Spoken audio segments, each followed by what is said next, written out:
بابر جب کابل اور سمرقند کے پس منظر سے آیا تو وہ ہندوستان کے درباری کلچر سے ناواقف نہیں تھا۔ خواجہ سرا مغلوں کے لیے کوئی ثقافتی جھٹکا نہیں تھے، بلکہ ایک جانا پہچانا ٹول تھے، رسائی کو کنٹرول کرنے کا، اندرونی خطرات کو نیوٹرلائز کرنے کا اور طاقت کو مینج کرنے کا۔ فرق یہ تھا کہ مغلوں نے اس سسٹم کو ایک بڑے سکیل پر لا کھڑا کیا۔ سلطنت وسیع تھی، حرم بڑا تھا، شہزادے زیادہ تھے، سازشوں کا دائرہ پھیلا ہوا تھا۔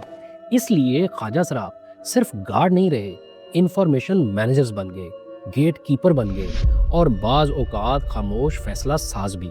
اور جب سسٹم سٹرونگ ہو تو شیڈو انویزیبل رہتا ہے، اور جب سسٹم کمزور ہو تو شیڈو سامنے آ جاتا ہے۔ اسی لیے ہمیں تاریخ میں ان کے نام کم نظر آتے ہیں مگر اثر بہت زیادہ۔ اگر آپ مغل سلطنت کے بانی ظہیر الدین بابر کی یادداشتیں یعنی تزک بابری یا بابر نامہ کھول کر دیکھیں تو ایک عجیب بات سامنے آتی ہے۔ خواجہ سراؤں کا ذکر تقریباً نہ ہونے کے برابر ہے۔ بابر اپنی سوانح عمری میں کسی خواجہ سرا کا نام نہیں لیتا، لیکن اس کا مطلب ہرگز یہ نہیں کہ بابر کے دور میں خواجہ سرا موجود ہی نہیں تھے۔ البتہ دوسرے تاریخی ذرائع ہمیں یہ بتاتے ہیں کہ بابر کے زمانے میں بھی کم از کم ایک ایسا خواجہ سرا ضرور تھا جس پر شاہی خاندان نازک ترین حالات میں بھروسہ کرتا تھا۔